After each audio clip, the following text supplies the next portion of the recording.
Good morning, everyone. Microphone check, screen check, delay check.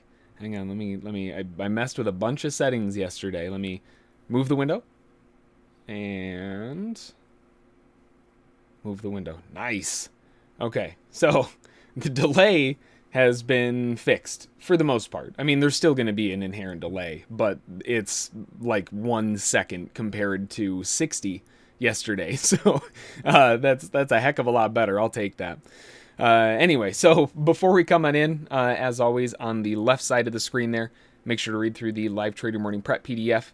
I did rewrite it last night, so I've got to update that. So I'll go through it this time around. Typically, I don't read it every morning, but because I did just post an update to it, not much, just slightly different wording since we do look at a bunch of different markets. So good morning, traders. Welcome to the live analysis room for the New York Stock Exchange session. This room operates from 9 to 11, but we'll typically end early if nothing's going on. We'll be jumping into the fun stuff in just a minute, but before we do, it's particularly important to read through this with me and understand it completely. During this session, I will be trading several different markets, including futures, stocks, options, crypto, anything else. I mean, if it moves, it'll be on our radar. The purpose of the live analysis room is so that we can create a live environment where we can analyze the markets together as a team. That said, by no means is a room designed to be a shadow trading service. No trades taken or talked about should ever be considered trade advice, as I'm not a financial advisor, and I can't tell you what to do with your money. It's your job as the attendee and as the trader of your account to ensure that a trade taken on your account has been qualified by you and fits your personal trade plan and risk requirements. In fact, I want you to assume that every trade I take is on sim at all times. The trades I am taking should have absolutely no impact on your personal trading at all. All information exists. I cover here is for nothing other than entertainment. Wow, I got to fix the wording on that one. That's a bit wonky. that's why we read through it together. General entertainment and educational purposes. Oh, that's funny. So obviously it's all the basic stuff after that, your CFTC rules and all that, but I just wanted to go through it so that we were on the same page with everyone since I did just rewrite it last night. So got that covered for you. Taking a look at the news for today and kind of seeing what's going on from this larger picture here. 8:30 earlier this morning, we had the current accounts Q4 came out better than expected, negative 188.5. Forecast was negative 189. It's not a huge difference there. FOMC member Bostic spoke at 9 o'clock, as well as Bullard at 9 o'clock. They may still be speaking. At 10 o'clock, Fed Chair Powell testifying. That's going to be significantly bigger in terms of the overall market impact. Definitely one that we want to keep our eyes on at 10 o'clock. We also have new home sales for February. Not as big of a deal, but, you know, between Powell and new home sales, it could be a big 1-2 punch. Forecast is 875,000. The other news for the rest of the day, not much else going on. Pretty calm and quiet. Today's Tuesday, so we will have the API weekly crude oil stock later today at around 16:30, and that'll give us an idea as to what to expect for tomorrow's inventories. Swing over to SSFTG and go to the brief area. Grab your morning brief DP levels. Those are posted for you there, as well as some charts to get us started as a general idea of what's going on. Of course, if you want more information as to how we're approaching the markets, how we're trading the markets, etc., you can always find more information on that by utilizing the Day Trading Academy. I'm not going to go into a huge marketing spiel here, but you've got all the information there if you need it. So, with that out of the way, now we can take a look at some charts. I did have to rework my workspace. You'll never believe this. It's unbelievable. I reworked my workspace yesterday, right? And the big problem that I ran into, obviously yesterday, was that all of my monitors were reassigned. Everything was a mess. I finally got everything back together. Last night, I know 100% certainty that I saved the workspaces multiple times. Last night, the power went out, and it couldn't have been for very long. But when I came back, all of my workspaces that we had just done yesterday and the ones that I had worked on yesterday afternoon were gone. So I spent the majority of this morning redoing the workspaces again. So if there's something out of place or something missing or whatever, just let me know. But, geez, oh, Pete, unbelievable. Hey, Bram, how's it going? Welcome. So let's start off and look through the list here and see what's going on from the bigger picture. Obviously, starting off on the NASDAQ, the big movement that we've got going on right now, buyers are holding this L2 with an insane amount of aggression. I mean, that's right, my computer crashed. I have to reopen some of my apps. There we go. We had a huge amount of bullishness coming off of the L2. And to be fair, we did have a nice two-legged correction back. I mean, that's perfect. It's exactly what you want to see. And the fact that we had L2 support coming in right at the base, I mean, everything coming back up and acting as support, you don't typically want to be the first one to the party. But when you see that much support coming in there, when it shows up again, and then again, and then again, you can kind of see what's happening here. Buyers are swarming back in to try to shove the market back up to the top. Really, the big thing that we're going to need to see right now is, can the buyers stick the landing up here? Because this is where everything started to the downside before. The bulls had that huge rally up, and the bears sunk it right back down again. But, well, we're back. we're at the highs. So what happens here is going to be pretty important. We want to see, do they break through? Does it fail? What happens? So we're in a pretty big area of interest. But so far, buyers seem like they're doing pretty well. From the bears' perspective, we do have the bear slide to the downside with the L5. L5's held for a down move. It was a little bit nasty inside there, we got to say, because when they broke through that low, that was vindictive as all get out. That was a mess. And then when it finally did end up breaking lower, sellers tried getting a bit more continuation. They got an L2 test, broke down. But here's something that was a pretty big clue in terms of the weakness, and not something that we typically see very often, or at least not this obviously. We have a new low, but it's a higher close. That's about as big of a red flag as you can get. There's some problems here. That's a pretty big clue. So with that higher close and all of those other issues, we see that reversal move back to the upside. I mean, we may find sellers trying to reject this L5 on the top side, but we've got a ways to go until we start finding some structure on the top. Glad my son's not home. He'd be cackling in the corner. We've got, I mean, for now, we're just kind of stuck in the middle. We need to wait and see what they want to do here. As far as the S&P goes, it's a similar situation, trying to get a reversal back up. In terms of the overall trend scenario, we've got a nice move down. Lower high, lower low, lower high. Somewhere inside there was a bit of a mess. For sure down here. And then things started shifting. And it wasn't just like a calm shift. This was a blow the lid off the... I mean, it was gone. That's a clear sign that buyers are trying to get a reversal back up. We don't have structure yet. It's getting close. But if we can get a 3-press wedge low or something along those lines back down towards rising channel support, that's a great area to be interested. And this is also the Mac Whack, the YouTube video that we posted a while back. We're coming back into that zone. I wish it was in a bit of a better scenario, but we're right around there. So something of interest for sure. Gold, I mean, at this rate, gold's running out of wedge space. There's not a whole lot of room left anymore, maybe 10% until they run out. I mean, it's just super sideways. It's range bound. We're not really doing much of anything. We got to wait until they try breaking one side or the other. Crude oil with a heavy dip back down to L5. They have not broken down through a new low. That new low would be right down there. 50. What price is that?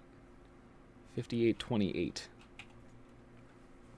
So 58.28 is the low that the market is going to be looking for. And when we've got this kind of dive to the downside, usually what I would really like to see is the market come down and then just V-bottom out. Obviously, in a perfect world, that would happen every time. But because this is happening so late in the move, I want it to end up that way because I want to see this as earlier sellers who are trying to drive the market down, thinking that they were wrong. This went a lot further up, a lot longer than they were expecting. I want them to be exiting on those break-evens. And that would create that spark of aggression, that quick snap back from the bottom up from a V bottom. We haven't really seen that yet. We've got some potential trap lows. They've got some things going, but that's about it. We still have some proof, and some of that proof would require this to actually move higher. So we'll give it some time. Over on the euro, just a wedge, descending wedge, trying to grind its way back down again. Zone of support is going to be back down towards lows around the 1.188, 1.189 in that area. Still has a way to go. The obvious concern here is with this giant leg to the lows. I mean, is this a completion of a larger impulse leg that we had back here? Or is this the start of a new one? Because it has been following these pretty nicely. And if we look, I mean, that's almost perfect. It's right around that area. I think it's something that we should probably be paying attention to. They might not be able to make it down to those wedge lows. And then Bitcoin finding one monster of a bounce off of the lows after sliding down through 53,000. Who asked me yesterday if I thought it was going to hit 55K or 60K first?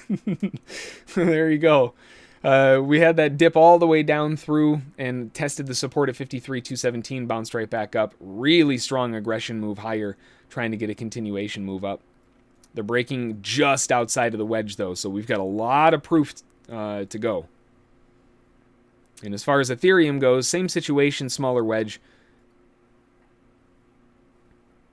That's about it.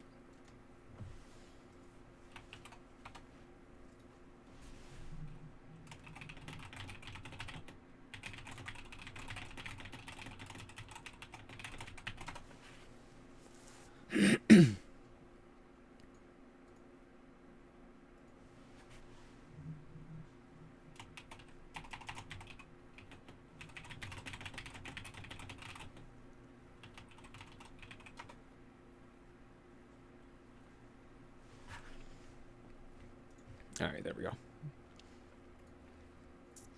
Still trying to transition over to YouTube land. I feel like it's going a little bit more smoothly today, but there's still a few folks who are trying to transition over. So give me a second here.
All right, there we go. Sorry about that.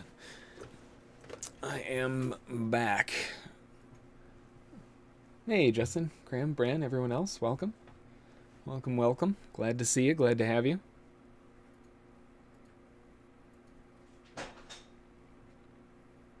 It's a bit chaotic like yesterday. Hope everything's all right. Yeah, it's I feel like it's going better than yesterday. The one big thing that I was super concerned about yesterday was just the amount of delay, but I've got that figured out. So from there, it's just a matter of kind of getting into the groove of things. It's a slightly different way to start things up, but after that, it's not that big of a deal.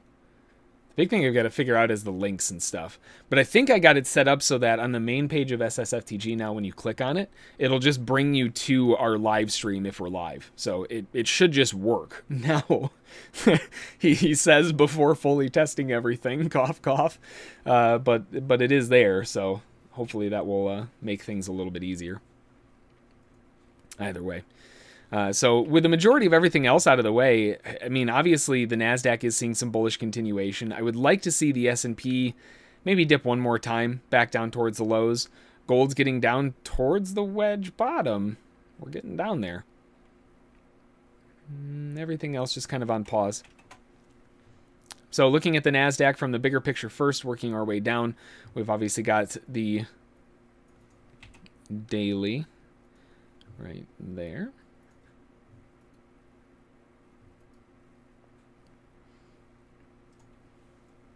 So far an L3 continuation back to the upside, and after an L3 continuation, I mean, the big concern that I still have is the just ridiculous amount of rejection that those poor buyers off the top of the zone have had. They tried getting in and got dumpstered. Never allowed to get out. Never allowed to get out. Again, never allowed to get out. We did have a very strong move to the upside, and this bear bar getting pretty much juked right out of the gates would lead me to believe that we're probably going to get the chance now. But I'm very curious to see what happens here. There could be a lot of orders just waiting to get dumped out of and see a secondary leg lower. Not that I want to see it, but I mean, realistically, a lot of the best market corrections come in two legs. And, well, we haven't had that yet. So, we'll see. We shall see. A little bit closer now on the 60-minute. We've got a bit more continuation to the upside. I mean, the way that it's not holding very well is the part that I don't like here. I love the trapping on the bottom, fantastic bull bars, very nice higher lows, traps all the way back up. I mean, it's hard to beat that.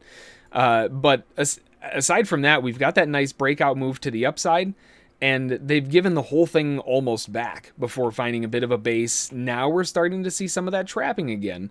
So seeing the bulls rally back up, it's a good sign, but that doesn't give them a whole lot of room. They really have to hold up here. Otherwise, they run out of trouble. So, we'll see. They're trying.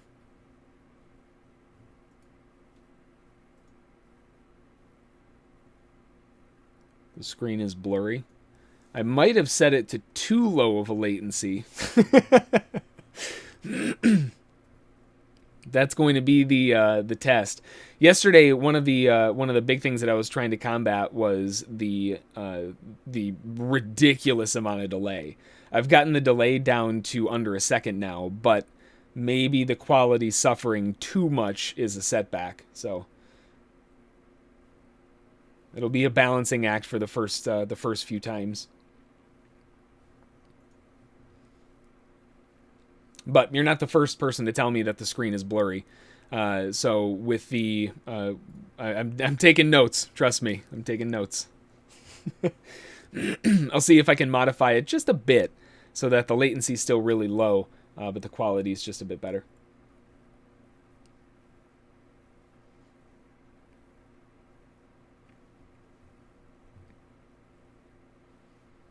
Bulls trying to get a bit more continuation to the upside. We've got about 8-ish minutes until the open, right around the corner. As far as zooming in a little bit closer to a 15-minute perspective, this is where we can fairly obviously see that measured leg down. I mean, that's a almost picture-perfect ABCD move to the lows. They found support down at the base and kick the market back up. And again, one of the things that I love seeing, 3 higher lows, right? So you've got the all of those attempts all the way back up. All of those can be seen as sort of a failures, traps even, where sellers are trying to get the rotation back down, although they will not have wanted to sell below this bear bar there. That was pretty horrible. Going engulfing bearish, you could definitely argue sellers wanting to take that, and it didn't work in their favor. The next really strong bear bar, technically the signal was up here. That's selling below a bull bar, although it's pretty weak. So it's a bit tough. You know, will they have sold there? Maybe, maybe not. When the market came back and showed more defense, definitely. And then that one was a complete failure. So every single one of these has some pretty solid arguments as to why sellers would have wanted to come in. And seeing those sellers getting dumped on is a pretty big clue as to what's going on. Now we've got the rise higher, but this could simply just be a impulse two-legged move up. And that would be looking for movement up towards around 13,143-ish. At least now that we've broken above the highs. This previous major brick top swing at 102 is going to be a big point of interest. And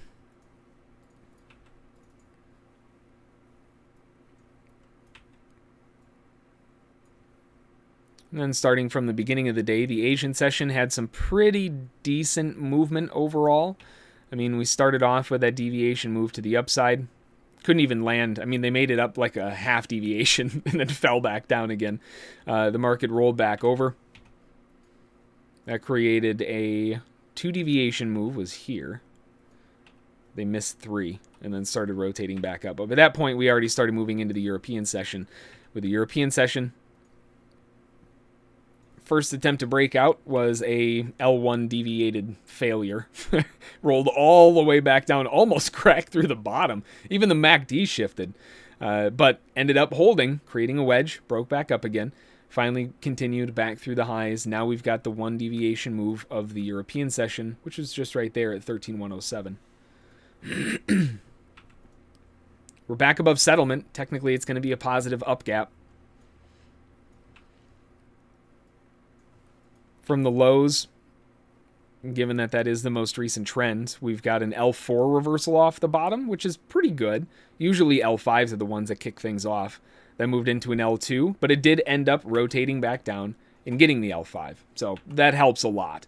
Once they got the L5, that rolled back up, got another L5, and then finally broke out to the upside. Once that broke out happened, it was L1 buyers all the way. Rotating the market back up. We've got another... Oh, no, they missed the L1. So the next pullback that we get to L1 here will be a zone of interest.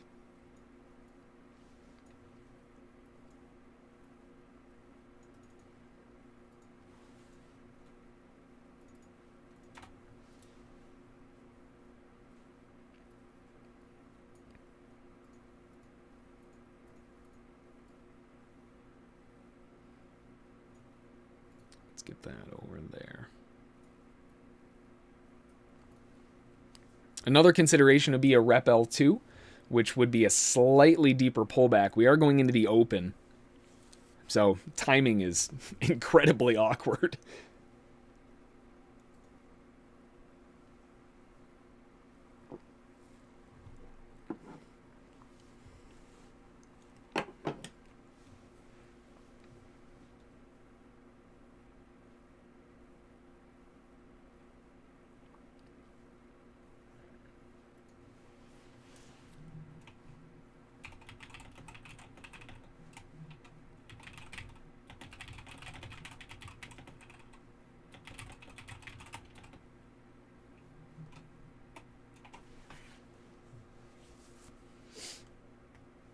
All right.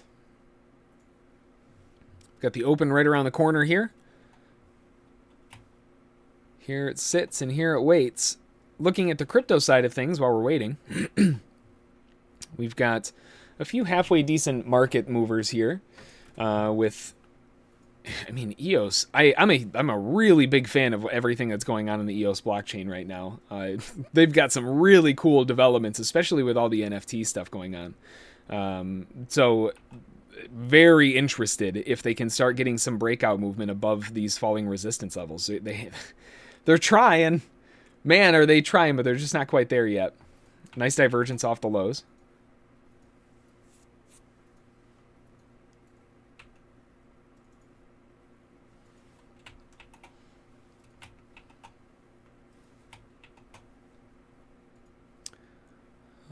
Let's see. Your price is not good on your chart on the NASDAQ. Is it not? My price says 13, 111, 125, 112. Keep in mind, there is about a 1 second delay. I mean, there will be a delay from just streaming, but...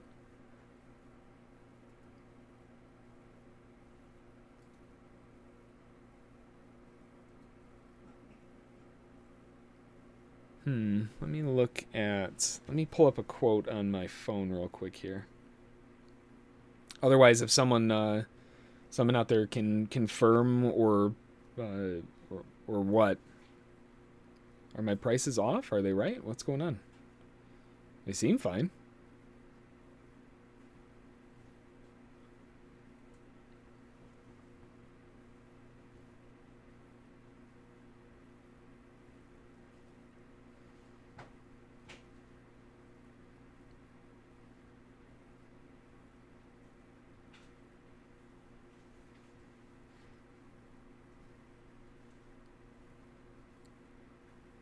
It's all part of the learning experience, right?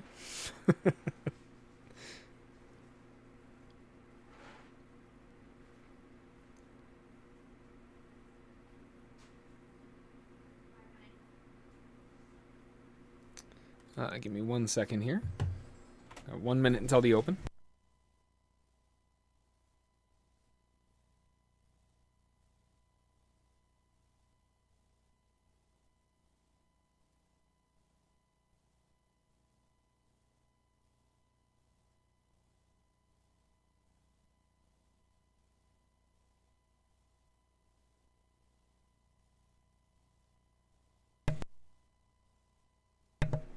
Alright, I'm back. The NASDAQ is right. Okay. And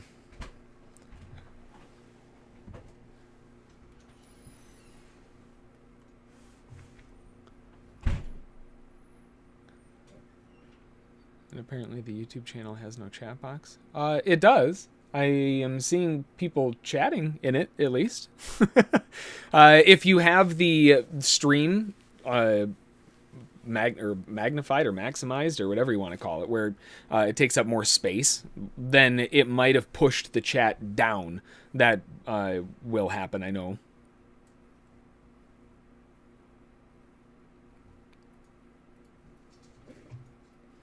All right, we are at the open.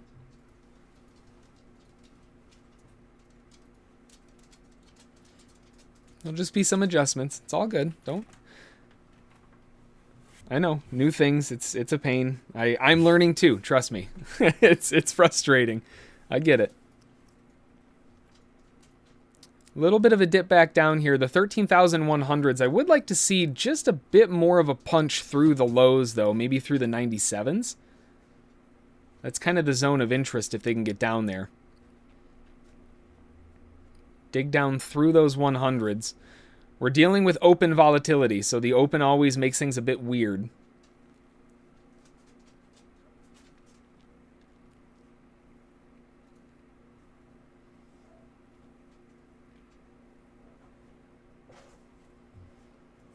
The zone of interest on the NASDAQ would be a inverted dip underneath 97. You know, seeing it get down to like 96, 95s.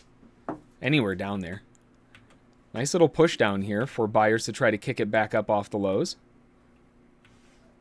Big push back down.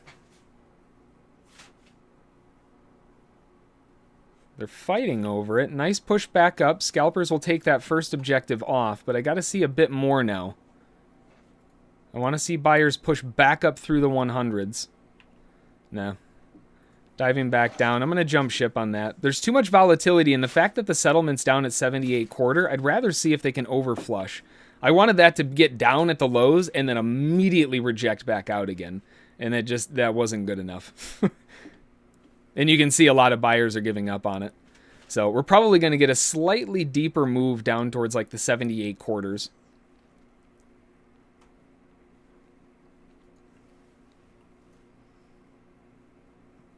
Get back down towards settlement. Oh, jeez, giant wick. Okay.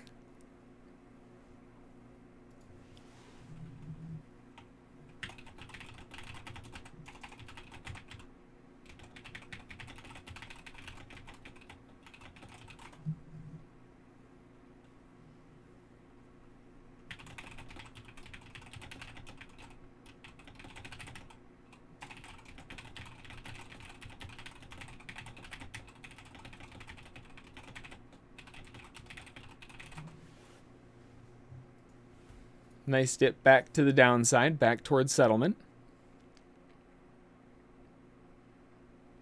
Immediate rejection right back down again. Some monstrous divergence across the top, too.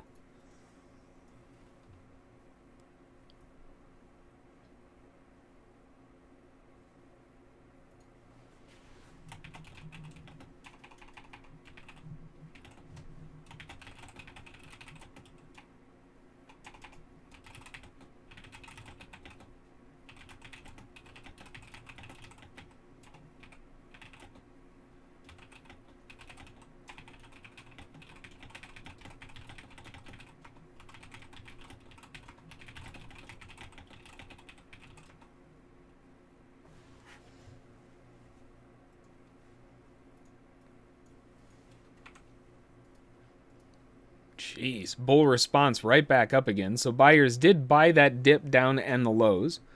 They got the gap fill.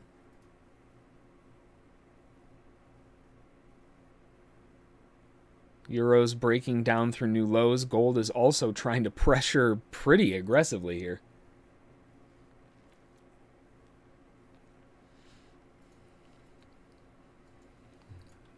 It's microscopic, this little hidden swing inside of here, but if they do get that little press, they've got that earlier bottom that formed inside of there, and I know algos love these kinds of things, especially right at the top of the European session high. That would be a trap underneath the lows. That sets up a lot of stuff down there in the 55s if it does want to go a little bit lower. That becomes a pretty big zone of interest.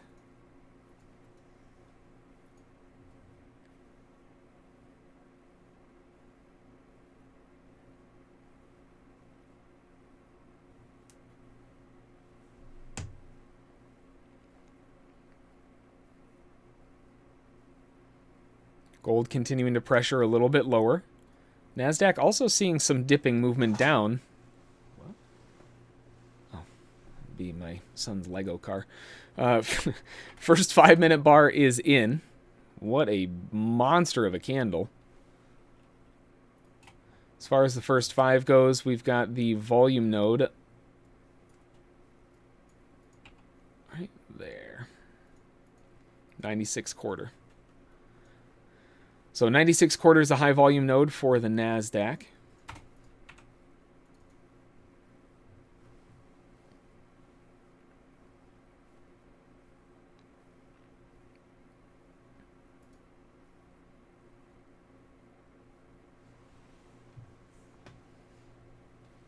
Jeez. All right, well, we got a little bit of a slip and slide through the bottom at the open. They got the gap fill. And then just rocket shipped all the way back up. Yeesh. Too heavy of a bear bar. I mean, there's still 50 seconds left, but too heavy of a bear bar up on top here could definitely cause some problems. What happened? Did I forget to make my 200 or my 500 tick? I must have. Hang on.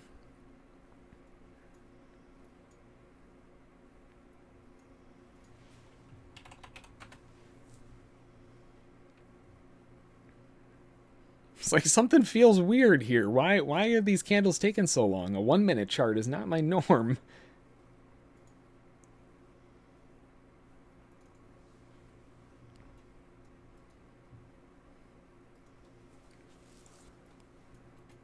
There we go.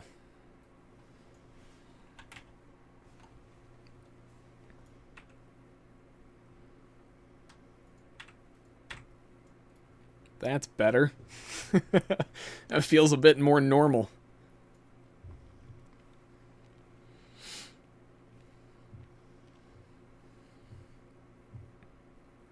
Nice bear bar on the top there for the 500, trying to pressure back down again.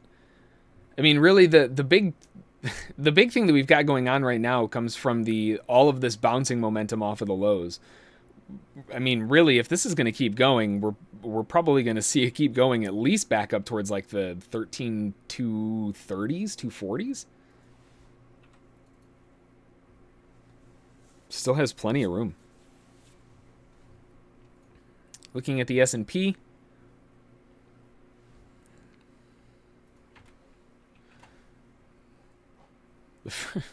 They closed the first 5 on the S&P as a doji?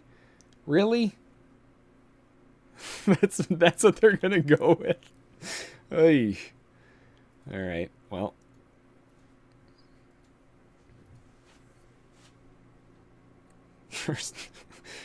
First candle of the day on the S&P is a doji, and the volume node is the close at 39.2275. Wow.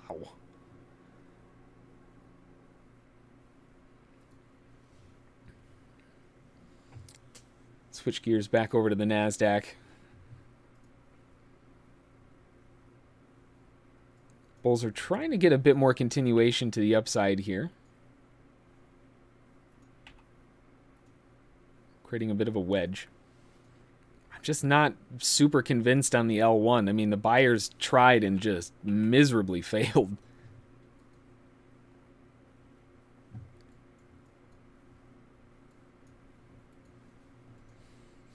And knowing that we have volume at 96.25, I mean, the only other thing that we could potentially look at is this continuation to the upside, this whole move up in terms of volume. I mean, we can see plain as day.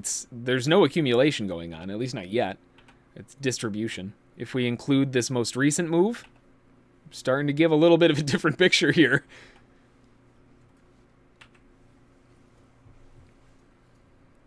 Lows of the wedge. 2 legs down.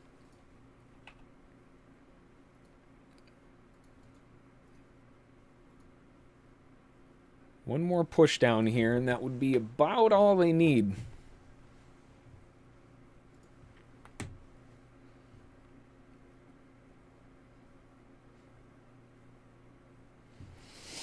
Now, if they plot too heavy of a bear bar here on the 500 tick, that would cause some potential problems. That's putting too much pressure on the bulls. All right, well, they disallowed it, so that's good. See if they can get a little bit of a dip back here. Buyers will be looking to buy into this pullback for a continuation move back up. Strong bear bar. A little bit of a lower move down here. I would love to see the 72s, 73s. 72s, 73s hits. Nice little overflush through the lows. Looking for the initial pop back up. Like that. There's the pop back up. Howdy doody. All right, let's see if they can keep going. Nice pop back inside the wedge. Looking for more continuation.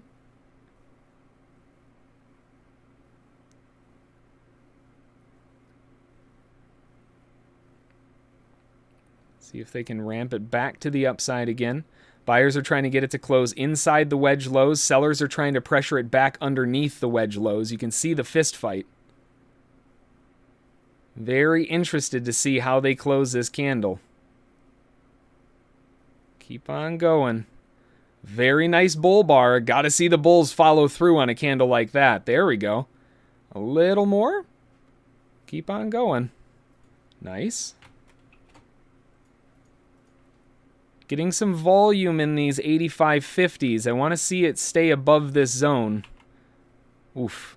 That was a big knockback. I'm going to jump ship on that one. Multiples. Next objectives would be to the top of the wedge. They barely gave any time, so that was the only 2. That was it. What a beautiful bounce.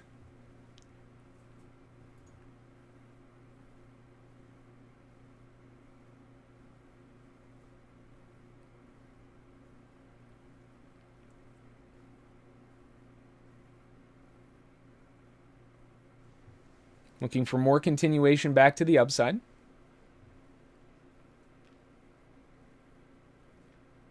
They still haven't made it up to the 96 quarters.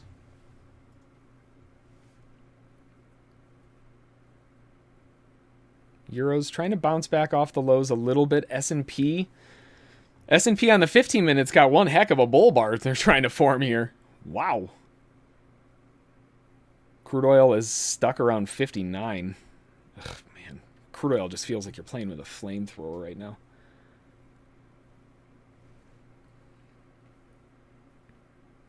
Inside wedge low buyers will be trying to pick up this next dip.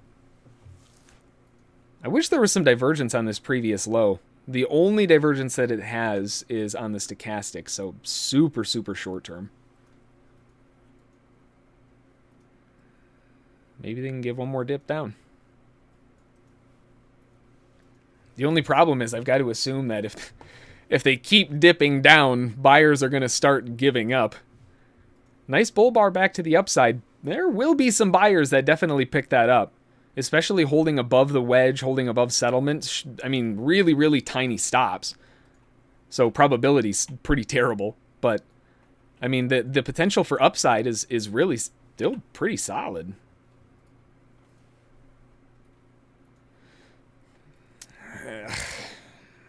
If they can get an overdrive to the lows of this next 3-press wedge, then scalpers will be the first objective, at least. No, now they kind of missed it.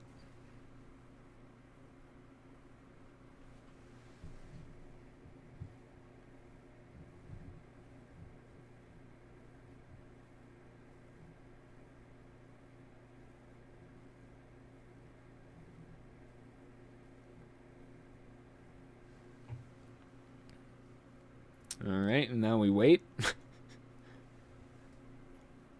Going into 9:45, remember 10 o'clock, we do have some news coming out that will definitely have an impact on things. Sellers trying to get another continuation back down. Watch this area.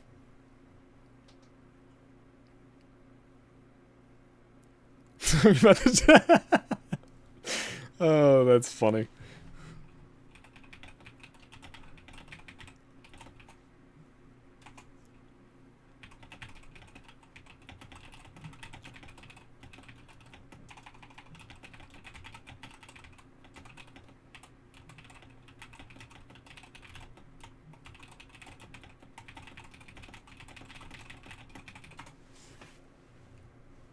Nice bullish support. Buyers coming back in on a really strong bull bar. See if they can get a little bit of an inside dip back down sub 80s. The one concern I have is that the market is staying below the high volume node at the beginning of the day, 96 quarter. VWAP's at 65. Man, that would be just one more, you know, but the problem is I feel like if I keep asking for just one more, eventually there's not going to be a floor to hold it anymore, you know? It's always kind of the concern, I guess.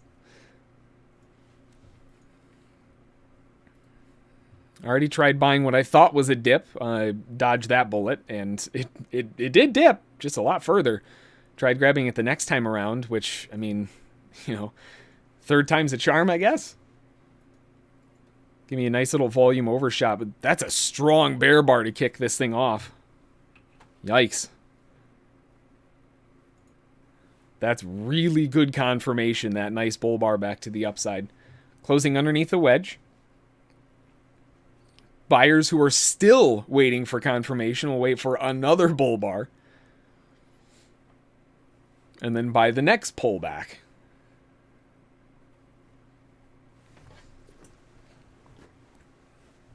And even then, there'll be even more buyers who will wait for this whole thing to continue back up and then buy the pullback way over here. There's plenty of time.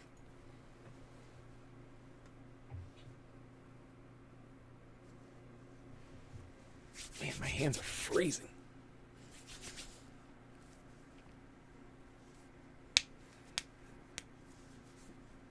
Got the circulation of a 90-year-old.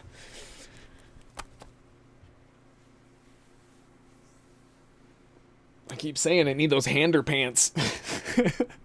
For the, what was that guy that made the Crocs for your hands? And then he was quickly sent to cease and desist. Oh, man.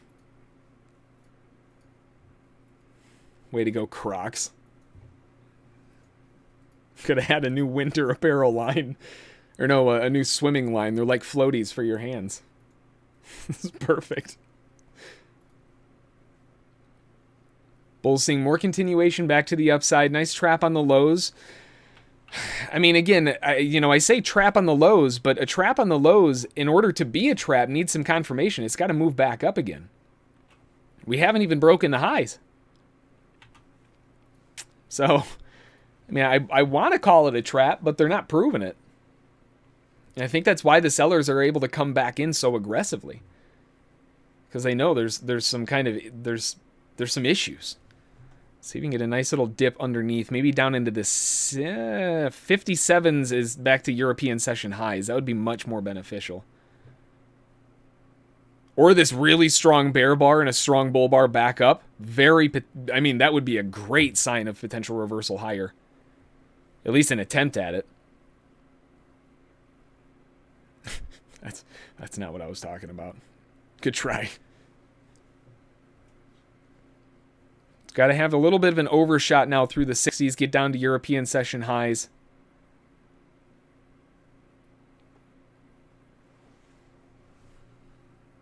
Earlier shorts are potentially stuck underneath at 48.50, so, I mean, it's got a little bit of wiggle here. Oh, I didn't get filled on that flush. I tried hitting the bid, but I didn't get it. I'll wait. See if they can give me another dip down through 50s. Ugh.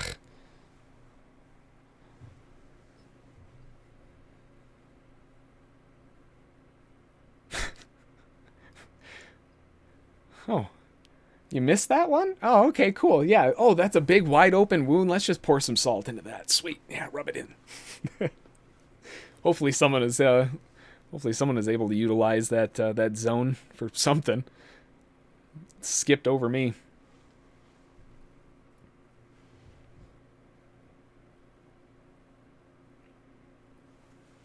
Little inside retest might be a zone of interest, but I mean, again, the concern here is that we're not making higher highs. Eventually, these buyers on the lows are going to start realizing, wait a minute, this isn't a pullback.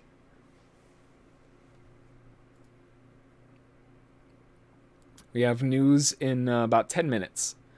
Top of the hour, 10 o'clock.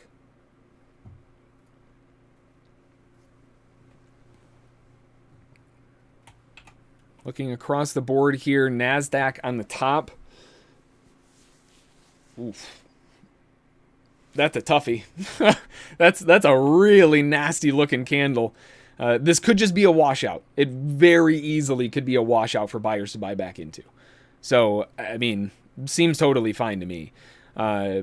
Aside from that, going, I would really love to see them get back to 13,000 again. Well, some part of me wants to see that again. On the S&P, if we can get a dip back down and actually physically test the lows of the wedge or channel, that would be nice. Gold is trying to get underneath the bottom. We're in the zone, but I would really like to see it get underneath these 1730s, 29.9s, get underneath this low. This trap on the high makes me really nervous. Crude oil just got obliterated down the L5, but so far those buyers are trying to hold up. Euro's got a bit more to go, but we are at the measured leg completion.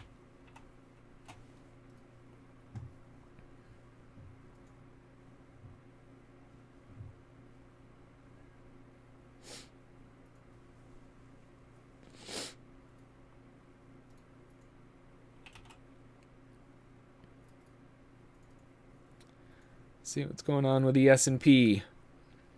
Wow. Bear engulfing candle. That is not really proving a whole lot, is it? Huh? Lots of wick going on around down at the lows. A lot of wick going on down at the highs too. But the majority of the volume still 22.75. The market's staying above that first 5 volume.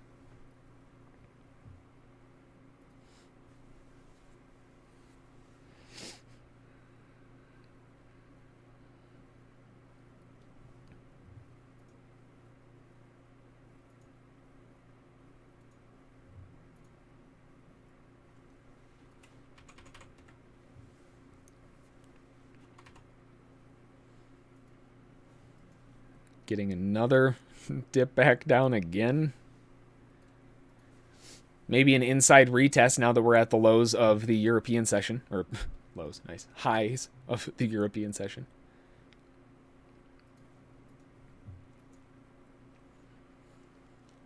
Man, Ethereum on the 15-minute is, that's got me a bit nervous. Look at this bear bar they're plotting on Ethereum right now. Nice spike to the upside, nice continuation, nice attempt to get things going, and then they're throwing in a bear bar like that? There's still 7 minutes left, but lordy. Now, if this gets too big, it could be a nice washout. But if it gets too big and it starts getting to be the same size as that initial spike higher, it's kind of like a twin reversal. It spiked up, went sideways for a minute, and then failed.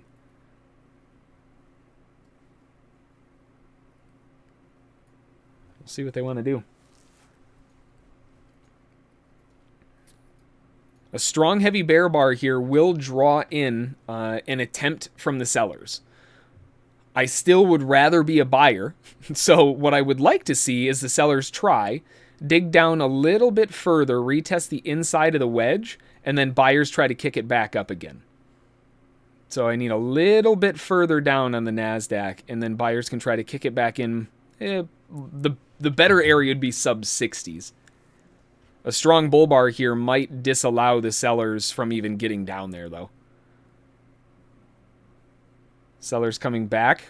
Watch their response down here. This is where they shorted initially around the 67s. Did they get out at break even? Nope, still driving. Trying to get down to the lows.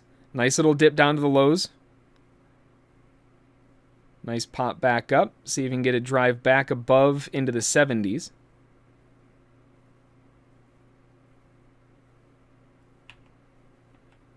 Missed the first pop.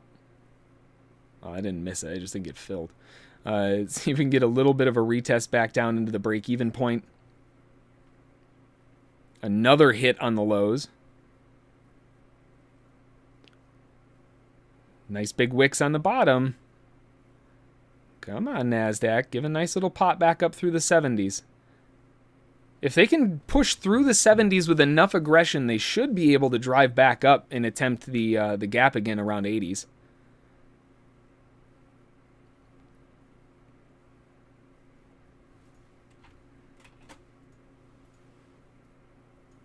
Keep an eye on volume. Getting back above the 70s. Good, good, good. Keep going. Ooh, big sell wall just slapped right there. Oh, no. Buyers coming back in off the lows. Oh, man. What a volume fist fight. Sheesh. They're trying to stay above the 70s. That's kind of the hot spot. Come on. Stay above the 70s. Keep going. A little more.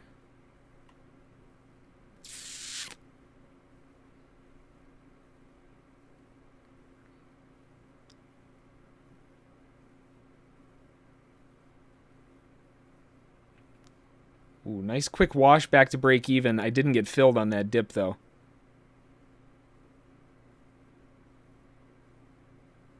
I'll give it one more shot here, but they're going to have to churn higher pretty soon. That little trap underneath the lows looks really nice, though.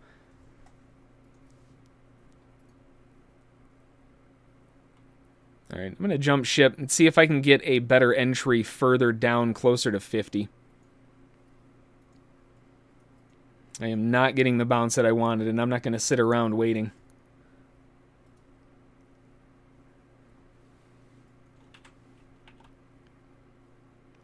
See if you can get a better 3-press wedge a bit further down.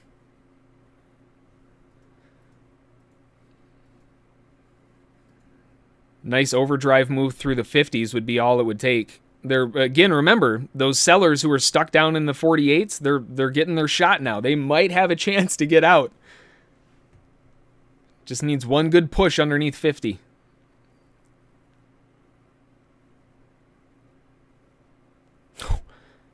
Ooh, it's getting jumpy in this area here.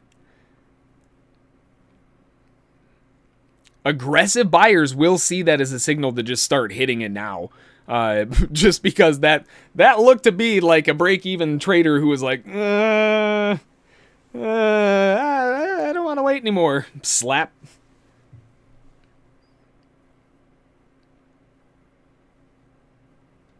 Andre, I see your question. Give me 1 second. Right into that zone. Nasty. Did you hear the face palm? Missed it again.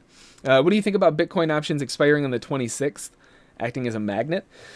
I mean, Bitcoin, keep an eye on this dip down here through the 50s again. Bitcoin options expiration, I mean, realistically, I think will have an impact, definitely.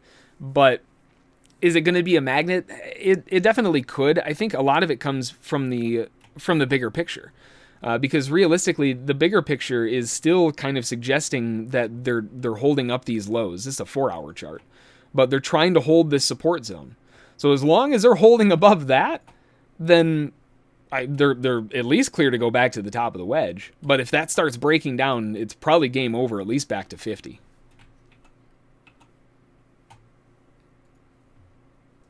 So it's in a really, really sensitive area right now. It just needs a nudge.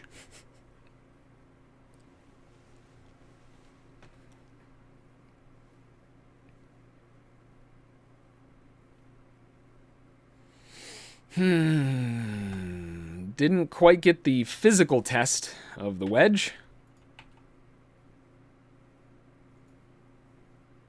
And I got to admit, I'm getting kind of sick of trying to buy the lows here and it not turning higher. So I'm going to opt on the or err on the side of caution instead and wait for the market to actually prove to me with a higher high, higher low. Give me something to work with. Yeah, gold got a big dive down. They're through those 1730s. That was that big point of interest, remember, at those lows? Jeez, I wasn't expecting it all in one candle, but that's fine. Cool. All right. That'll be the zone of interest. 26.4.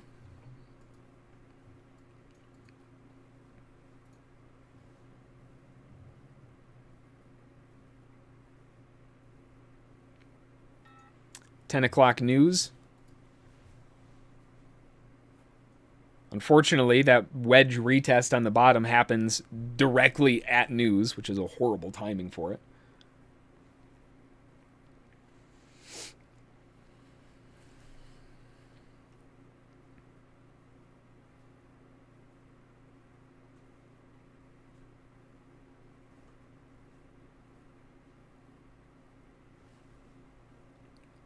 Bulls trying to get a bit more continuation back up. This wedge is getting really shaky. I don't like that for the wedge at all. I think the wedge has got to be... The only thing that fits is this. What a lovely looking thing that is.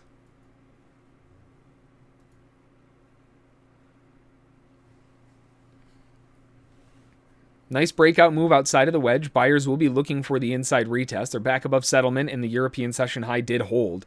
Kind of juked me out of mine down there, but whatever. See if they can give a better bounce area a little bit with a higher low, or even a trapped low at around 65. We haven't broken a new high, so as far as any standard measurements, nothing's really changed.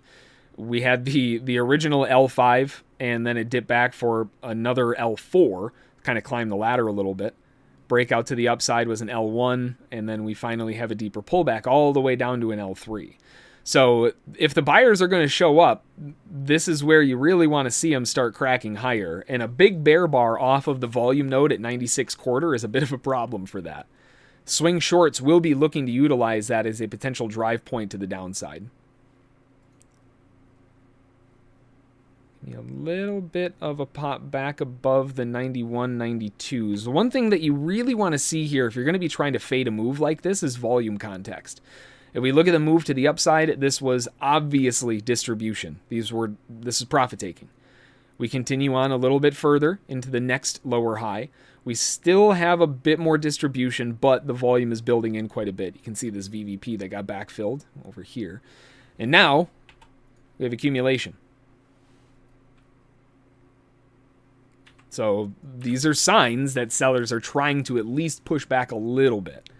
They're not succeeding so far.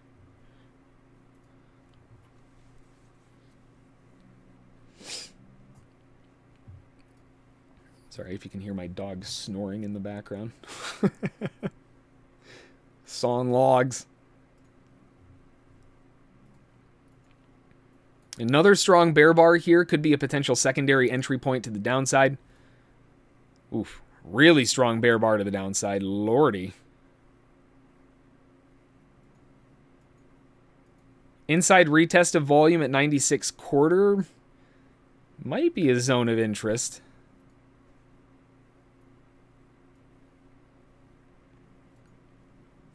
Still pretty messy inside here, though. Man, gold got smoked. Sheesh.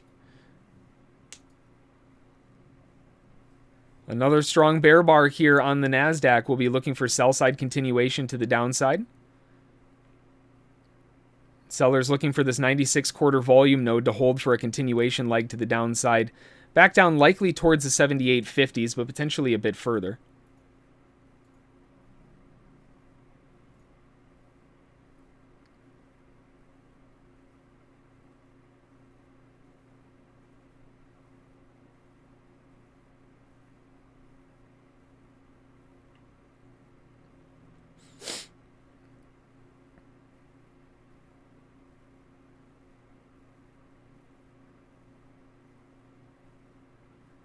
Sellers with a good bit more continuation. Just need a bit.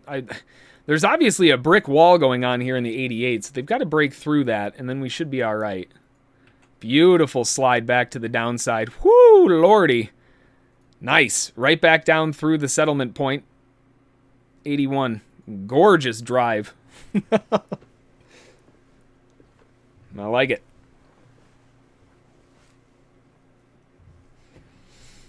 What do you think about the GBP daily? That's a good question. Honestly, I haven't looked at the pound for a while. Let me see here. Do I get? I think if I have kinetic, I can at least look at the.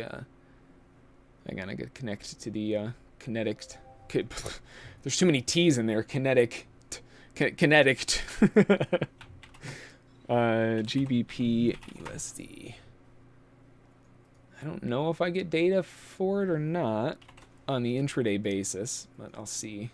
And if I don't, I'll at least have daily.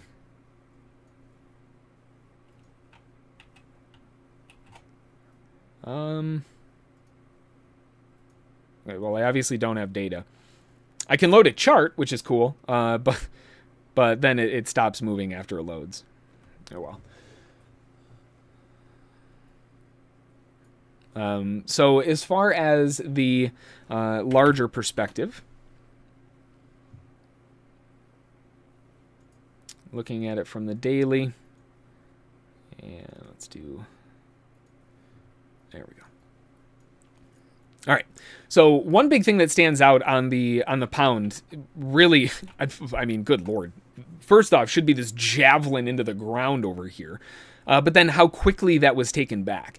And a lot of times when the market takes those areas back, you'll see it deviate itself upward by half and then 1. And then if it wants to go further, 2, 3, 4, 5, whatever. So if this wants to go back to the upside, realistically, we're probably going to see some movement on that drive to the downside at the negative half. This is negative 50% or a half deviation up. And then if you go above that, the next objective, if it is able to break above that, is 1.5016. Ish. So, I mean, at the moment, it definitely has potential to go further, but there's some definite things in the way that are causing some issues, like the amount of resistance that's coming in at the top. More likely than anything else, especially given this nice strong reversal back to the upside, but it had a lower high. It didn't reverse all in one shot. If we look at the move before that, was an L2, broke higher, barely an L1, now they're continuing back up. I mean, it makes a lot more sense for buyers to want to be buying back into an L1 zone at the earliest. More preference would be down here in the L2s, and that's back at the 1.33, 3.5. I wouldn't want to be long way up here, is what I'm getting at. Yeah, I'm with you. It looks like it wants to break down. It doesn't look great to me.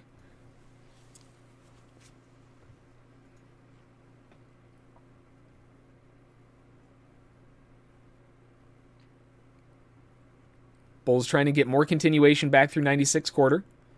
Man, stuck my hand in the alligator's mouth down there. Sheesh. Luckily, I still have some fingers left. Another nice bear bar will likely find more continuation back down, but they were able to hold above settlement. Right after 10 o'clock, things are starting to slow down a little bit.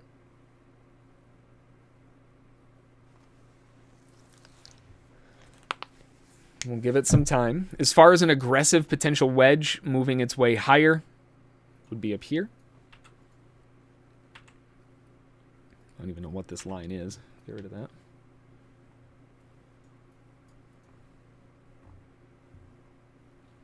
Market's attempting to break back above 96 quarter volume, so bulls are trying to take back over. Side note that we were talking about earlier, that bear bar in Ethereum, that was concerning. No, they're good. they took it all back. They hit settlement, bounced it right back up again. So, very good strength from the bulls there on that move. Bitcoin, not so much. NASDAQ, although it is shorting a bull move, if we can get a little bit more upward momentum here, a good drive back above the 13 quarters, right up here, sellers will be looking to fade this back down again for a quick scalp move. Ooh, big pop above the highs.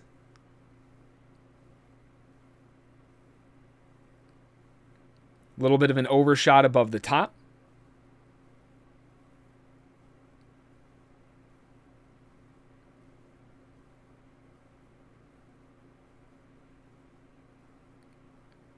Seems like they're still having a bit of difficulty.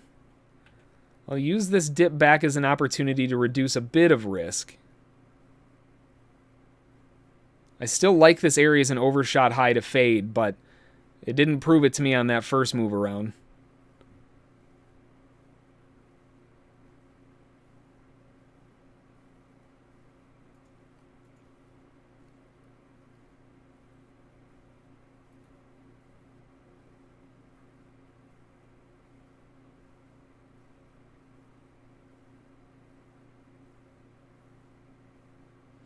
Nice quick dive, and then immediately pop back up again. So it was definitely a good call to reduce risk on that move. I like this blow off a little bit further into the 30s.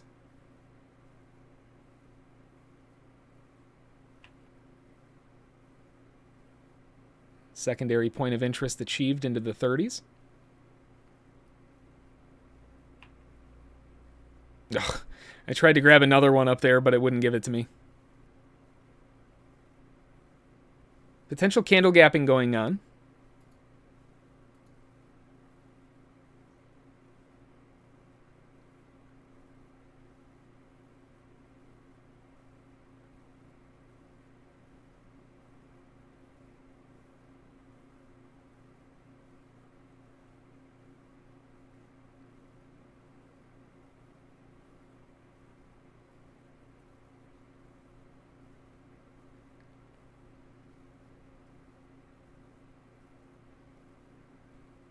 Can I get a dip?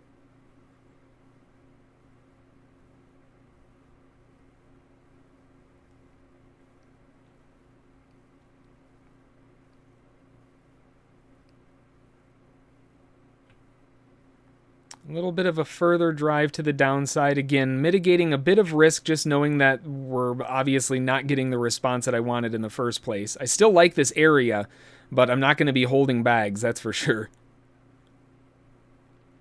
Give me a drive through 20 and we'll be all right.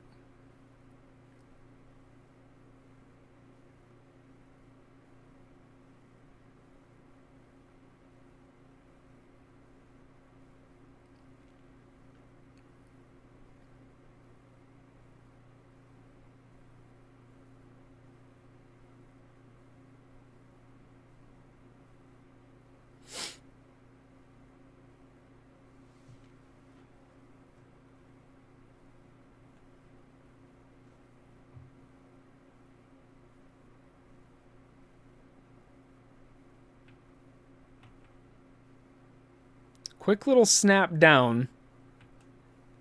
I'm going to reduce on that snap, especially given that the response was back up. That seems like that was a last ditch to get out at break even, and I'll take that, I'll heed that warning and reduce again.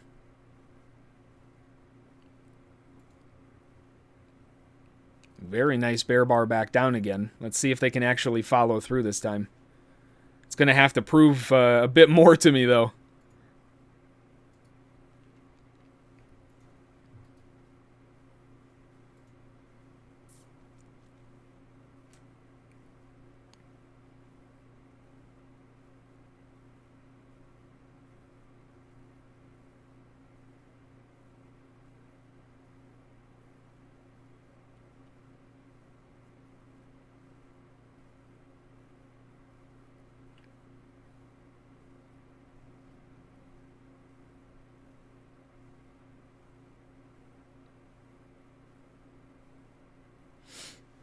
Well, need a bit more than this.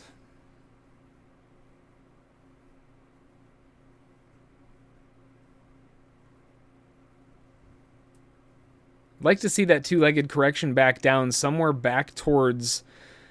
I mean, really, realistically speaking, challenging the 17s or 16s makes a lot of sense. But if they can pressure into that zone, breaking through all of this wide open door space is what would flush the market back down towards 96.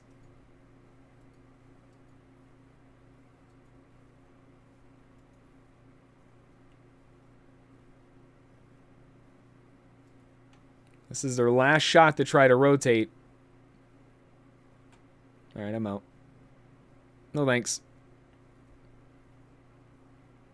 Of course, now that I'm out, this is when it's going to drop like 1,000 ticks, right?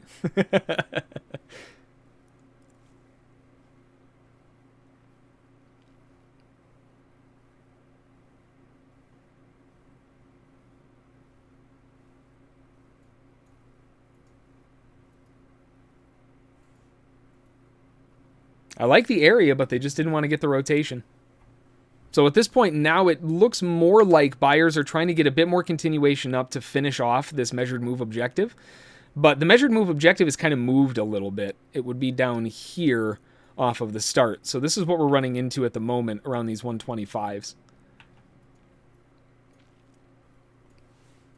It's definitely causing a bit of a mess.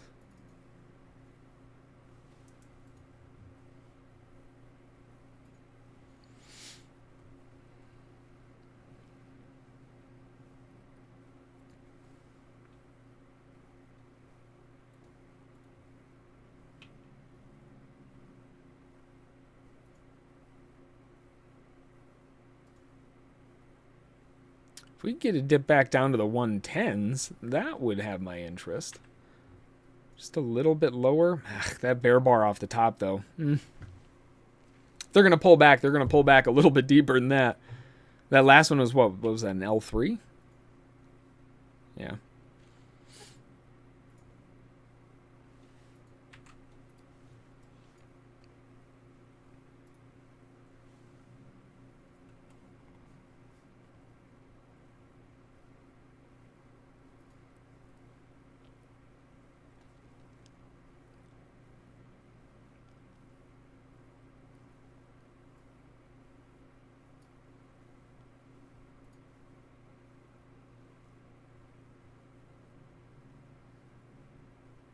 Inside wedge retest on the top would be the next zone of interest if sellers are going to try to push back down, but we've already been handed enough proof that buyers are still trying to get the continuation up, and this is likely, or at least more likely, a flag before another leg higher.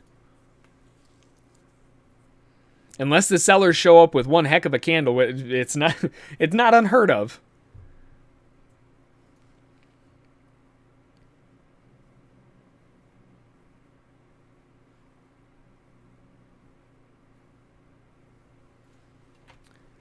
As far as the volume goes on this continuation move to the upside, accumulation up until here, we haven't spent enough time to really distribute too many contracts, though.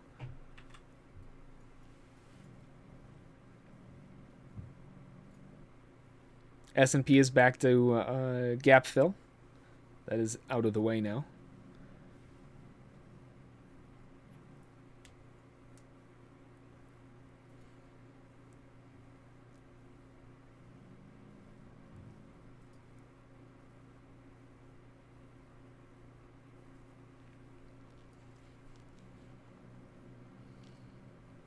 Another strong bear bar will get sellers back involved again, and it's either going to be a quick response or it's going to be a total failure and they get annihilated. It's one or the other, which is kind of nice because from a risk standpoint, you're going to know real fast.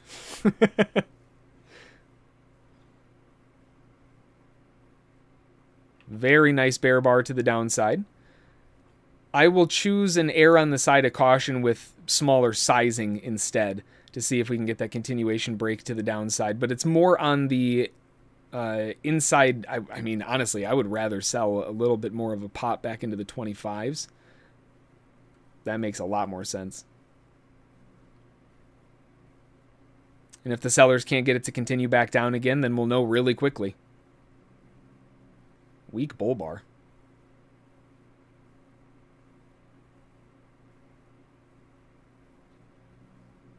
Watch what the sellers do on this next push down.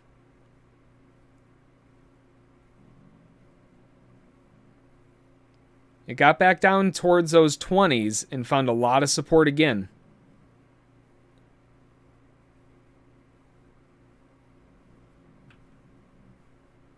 All that support in the 20s. Break through there. Don't pop back. If it pops back up, that's a problem. All right, it hasn't gone above the close of the previous candle yet. Keep going down, NASDAQ.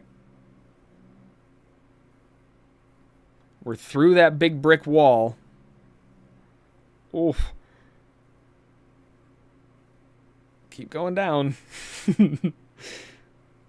There we go. There we go. Very nice drive to the downside. Good continued breakout lower.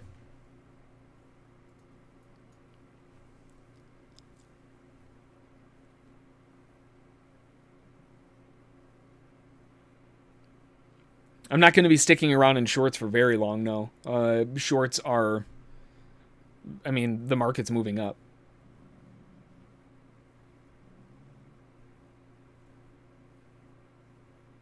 Realistically, I'm just looking for areas where shorts are going to try to push down to and then use those areas as support. We just haven't found a bottom on this yet. Arrows make it almost impossible to see what's happening. Maybe a wedge top if it goes back up to the highs.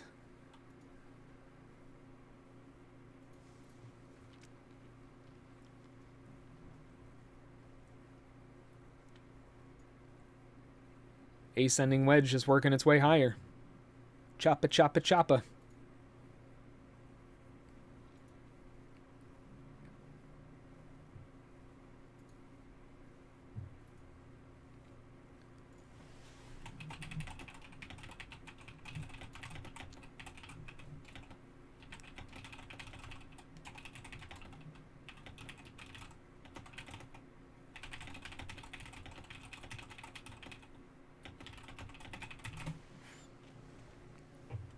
Nice slide back to the downside. 96 quarter is the volume node. Problem is now we're starting to run out of time.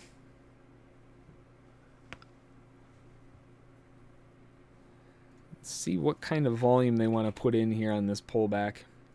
First off, this drive higher. It's more profit taking than anything else.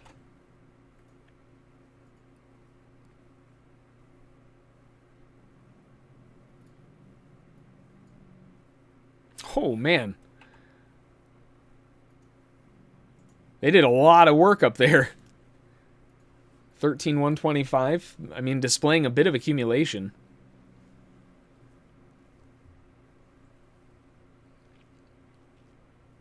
Usually accumulation comes in threes, so another high would kind of be expected.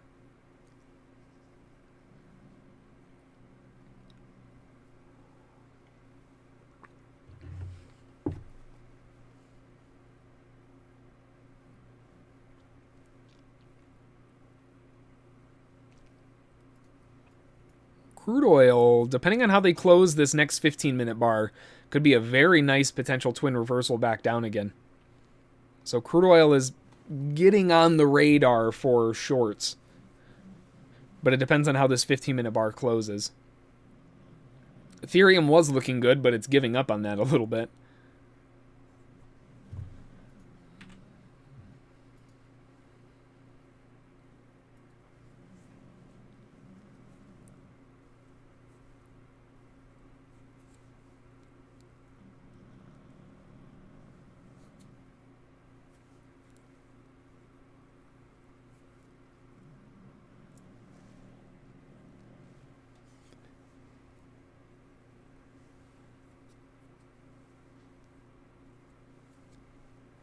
NASDAQ bouncing off the initial 5-minute volume starting point of the day. The S&P hasn't stopped really going higher, but pulling back just a bit off the top here.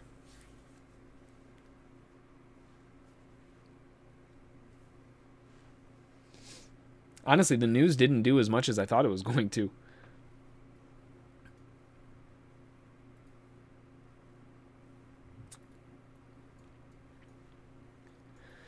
From a value perspective, now that we've got a bit more to work with, the pullback that we had before was a 0.53% pullback. So from a value point of view, a 0.53% pullback would place price at around 66.5.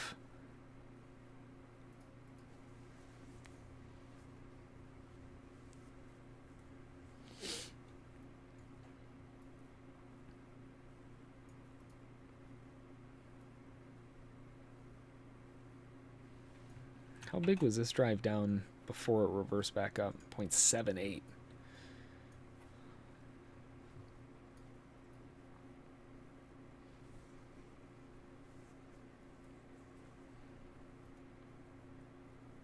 Powell and Yellen still speaking? Really?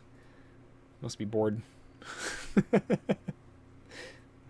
sure they have a lot of things to talk about. But didn't they start at 10?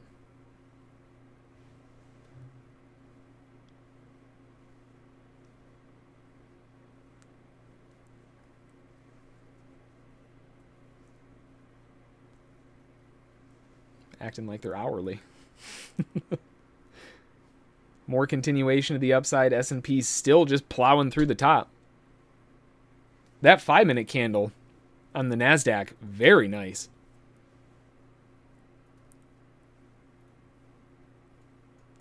Curious to see what the response to this is, though. Buyers will be looking for another move up. Crude oil, that 15-minute, getting very interesting.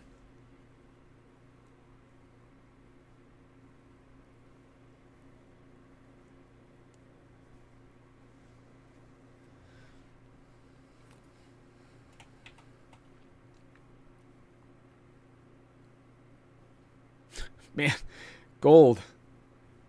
What a drive.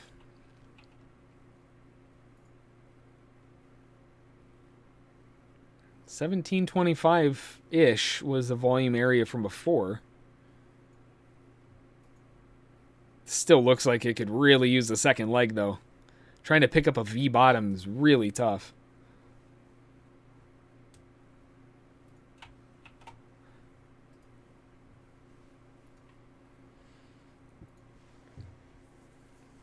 Another bull bar back up will be a continuation move from buyers, but we haven't, I mean, we're not coming off of anything structurally.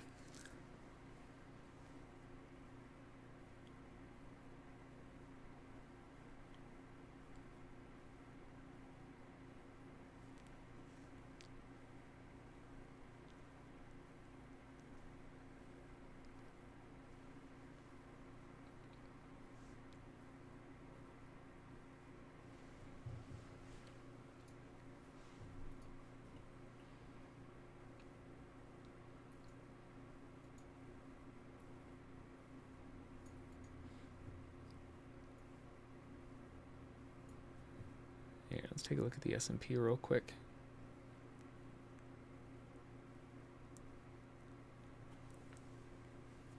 Since the NASDAQ is moving so wonderfully well.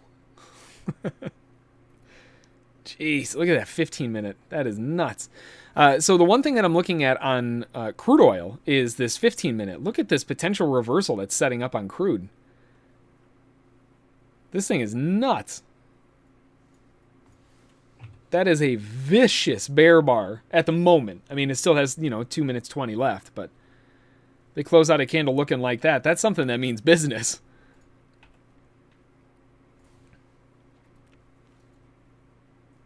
Either it's going to lead to a very nice failure back down towards the lows, probably break through like the 58.50s, challenge the 58s, or it's a huge trap before a big reversal back up through 60.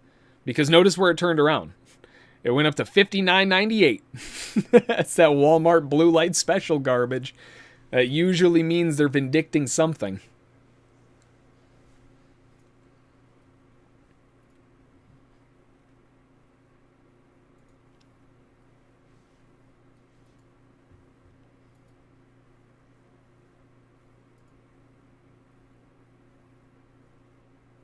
S&P's got a little micro double top at 33.75. Bulls are going to really want to see a nice, strong inside bull bar.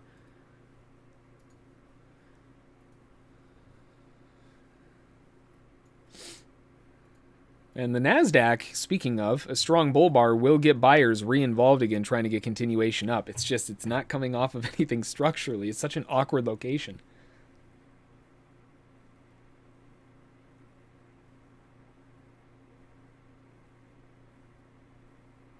And that's probably why buyers are getting dumped on right now.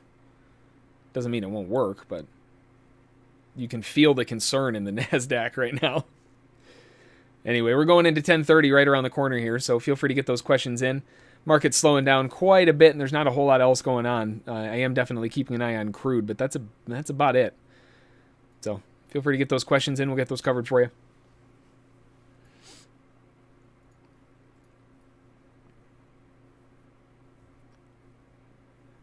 I feel like today went a little bit better, right? Today was a bit smoother. A nice strong bear bar here will get shorts involved on crude on the 15-minute perspective. Yeah, I mean, for day 2, it's a heck of a lot better than day 1.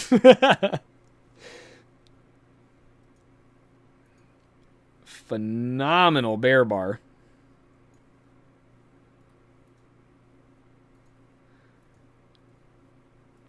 Crude oil shorts looking for a continuation move, although it is very low down. If you look at it from the 1-minute perspective, it's forcing you to sell really far down here.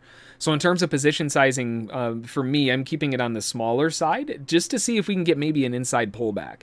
What I would love to see on this, first off, would be just a continuation of the downside and a 2-to-1 objective down to the bottom, 58.39. 58.40 makes a bit more sense. But if we can get an inside pullback, on this move, especially with this trap on the highs, that looks absolutely incredible. For an L2 or an L4 back up at 59.78, that's right where the earlier bears entered. Man, it's really tough to not like something like that.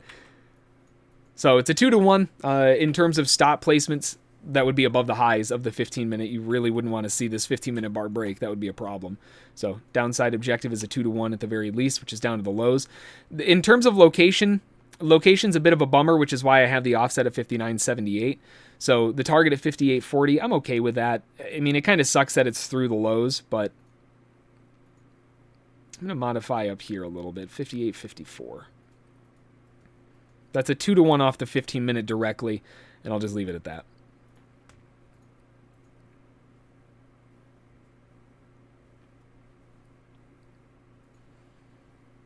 NASDAQ dipping back.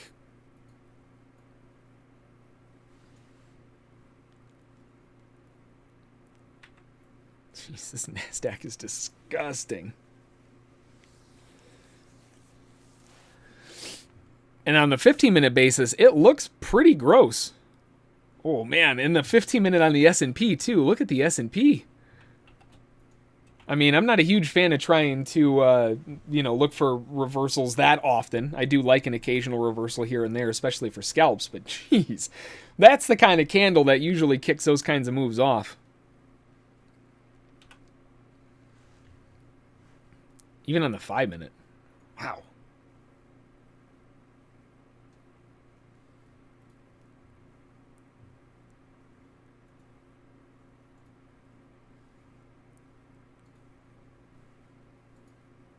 Nice big healthy dive to the downside now on the NASDAQ. Seems like we're just filling megaphones.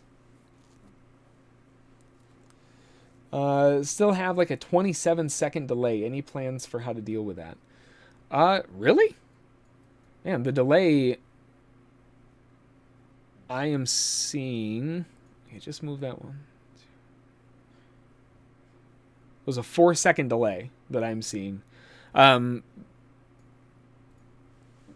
Now that said, I'm not saying that you aren't having that kind of delay. But what I am getting at is that it's probably not coming from YouTube directly. There might be a firewall in the way, or if you have like an ad blocker or something that's pushing back on it. sometimes that may have an issue, at least with latency stuff like live streams.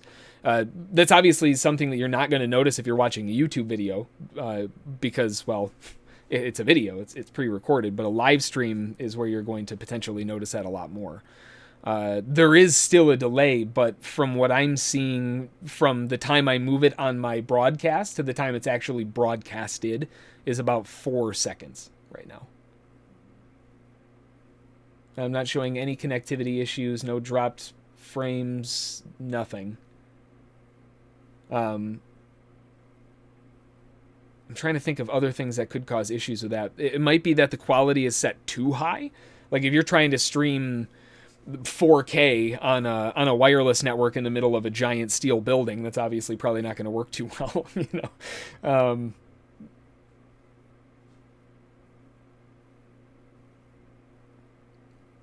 Close YouTube, then go back to home in SSF, then click watch again. Okay. Oh, and then that might be, actually, that's a really good point.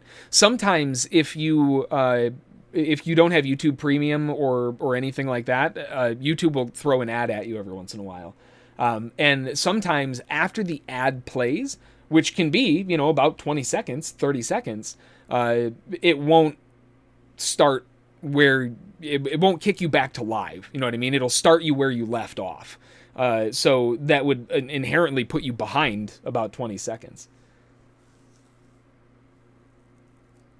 You can check that by seeing in the bottom left, it'll say whether or not you're watching live. If you're not, it'll be live, but it'll be a little gray bubble.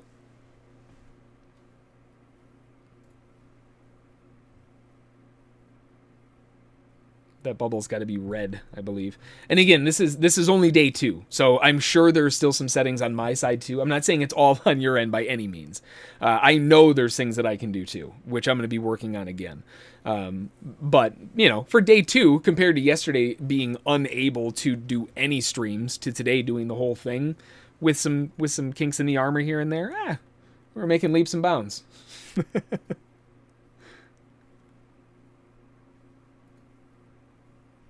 Not the euro.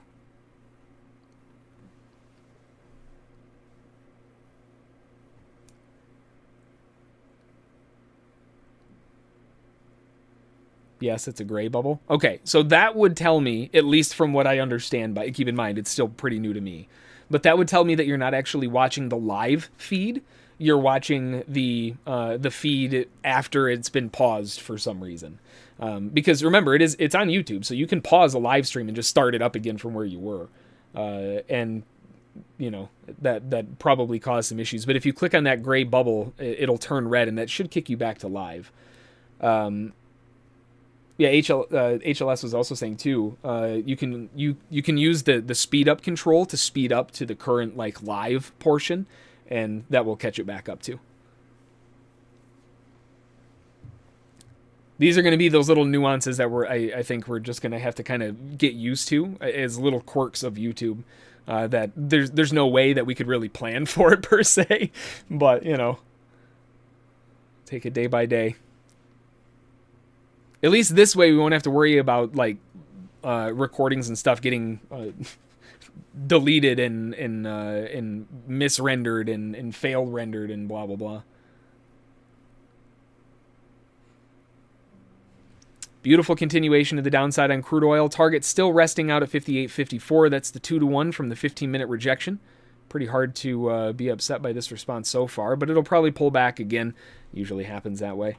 As far as the NASDAQ goes, nice drive to the downside. Oh, and a decent sell-off on the S&P too. Yep. Whoo, lordy. Oh, man, you weren't joking, huh? Holy crap. That thing just got whacked. So it is down 0.53 on the value side of things for the NASDAQ. Just as an FYI, we are down 0.53. This is a value side pullback now. We are in a value pullback zone. Nice. Now it's red. The delay is 3 to 4 seconds. Awesome. Good. Awesome. I'm glad that was a problem. It's like I know I've gone through. I know there's still settings that I have to mess with, but there are settings that have to be buried somewhere, and I'm not looking forward to digging those up.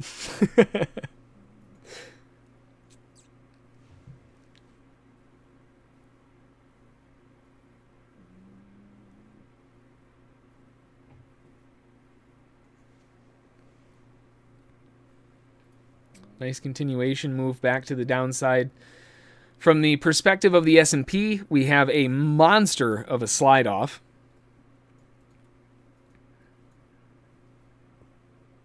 Without so much as even a single bull bar on the 1 minute. Picture's also better now. And I think there might be something to do with the initial stream, when we first start things up versus after things have been going for a little while. Because I'm sure, like, I mean, as far as my internet goes, my internet automatically will reroute things based on how much traffic they're using, and I'm sure YouTube has similar things. So it just takes a little bit of time. Hopefully it's not a ton, but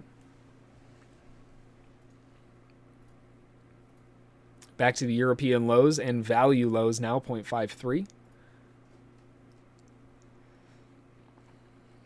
All right, let's do final call for questions, and then we'll wrap it up. I feel like I'll take today as a win as far as the live stream and everything. Today, I mean, we still have some things to work on, but it's a heck of a lot better today. I know one thing that I have to keep telling myself is to talk about zones a little bit more in advance to kind of compensate for that delay. But having a delay of only 3 seconds makes it a lot easier. Ethereum is getting smashed right now on the 15-minute. Total dive back down again.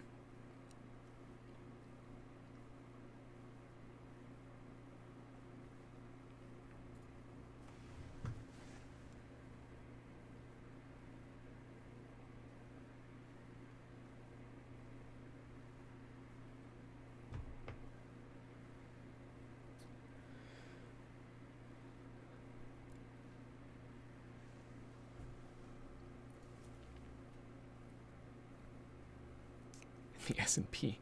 That 15-minute candle on the S&P is just a beast.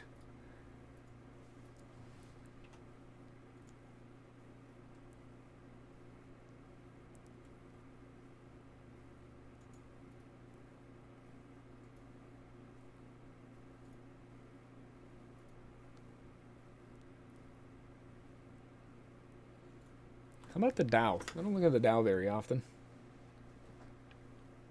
See what's going on over here, and then we'll wrap it up. Jeez, what a divergent top.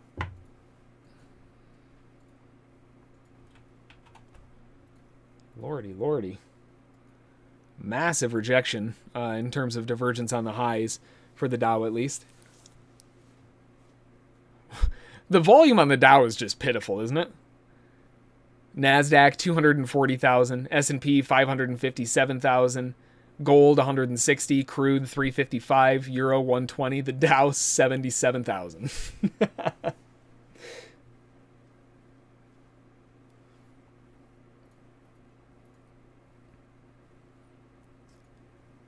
Well, thank you. I appreciate it. Glad to have you.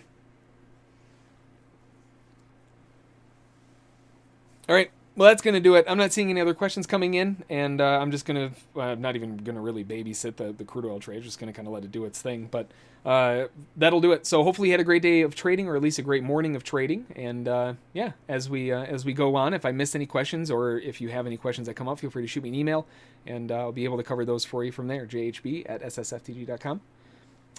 Keep in mind the login process for the live stream should be relatively straightforward now. Like if you're on YouTube, it'll just get sent to you. If you're a member on YouTube, I think you can set it up to get notifications. I mean, all of that stuff, it should all be there. If you're in the Discord chat, I post the links in Discord, and it also automatically posts the announcements page. And I will also, at the beginning of the stream, post a link for that too. But keep in mind, if you go to the main page on SSFTG, the button in the top middle should bring you straight in. So that should bring you straight up into it.